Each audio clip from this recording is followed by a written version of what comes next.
how a real sex trafficker perpetrator would rent a whole hotel floor just for us girls. And I found out doing my research that the youngest sex trafficker here is 10 years old. Now, the age that they enter into a sex trafficking and prostitution is 12 to 14. But then that was in my time. Now you're ordering 10-year-old girls and 10-year-old boys. So I was really wanting to be rescued. I really didn't get rescued. People ask me all the time, well, how did you get out of it? Well, I aged out of it because I didn't have anybody in my time and in my community that really even cared about any kids missing. We have a lot of missing kids, and it's not because they ran away from home. It's because they were snatched up, and I'm talking about right today.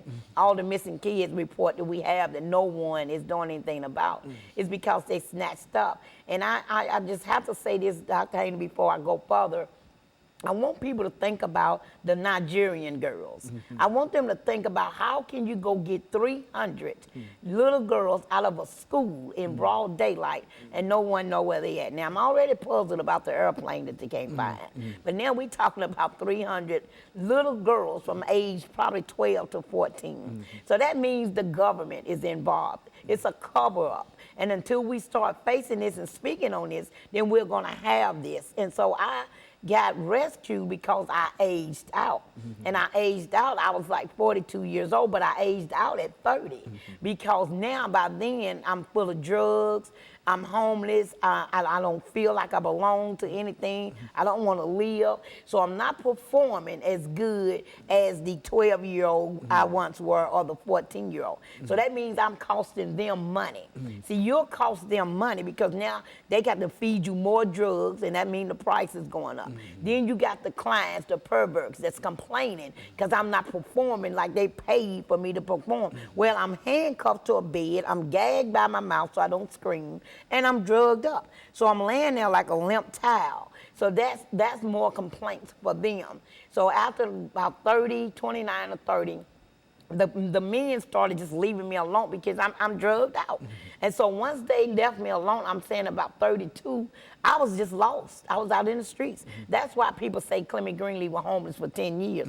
I truly was. You shame to go home, you can't face your family, and then you don't even know what to say. Even though my family loved me unconditionally, I'm the one that was shamed.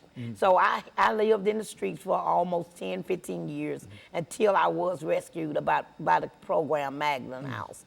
And one of the young ladies, Regina Mullins, who kind of lived that same lifestyle, she went and got help first, and she came back and got me.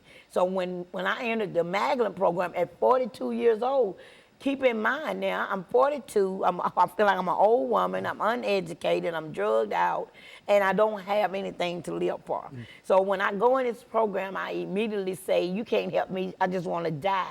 But these people did not give up on me. I mean, this Magdalene program has saved my life. I entered that program in 2001, I came out in 2003, and I never looked back. And so she has been such an inspiration. She is Reverend Becca Stevens, the founder. She has been such an inspiration to me that she has encouraged me to go further.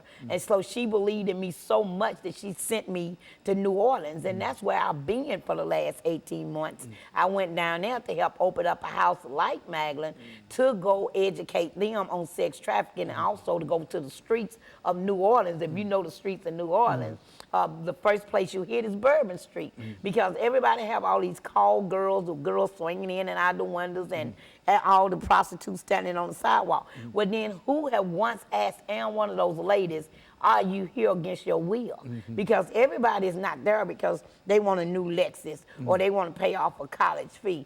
Some people are there because they are forced there. And you got to look and see who's watching you when you talk to the girls. So I made it to New Orleans and I did a lot of speaking. I went and talked to a lot of judges, DAs, police officers, anybody I could talk to, sorority. And I spoke so well about sex trafficking in the United States, period, not just New Orleans, that the governor even offered to bring me back down. And so it's a real problem, you think, in the city of New Orleans, and would that be typical of some of the other cities?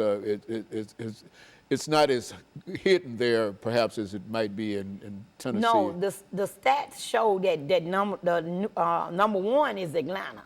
They show that proves that. Then you got Texas, because it's running down that I-10 line too. So you got 5 states that's really is major in it, and New Orleans just happened to be one of the states that made their laws a little tougher. So we are trying to get other states to back off of what Governor Jindal just did, because by him changing the law, it made it stiffer. And what I mean by made it stiffer, Dr. Haney, is if we got locked up for any sex crime, crime against nature, just doing any kind of oral sex, anything we get caught doing, we automatically get charged as a sex offender. We automatically get 18 months to 3 years. It's women's in jail now just because they got caught giving oral sex. But the man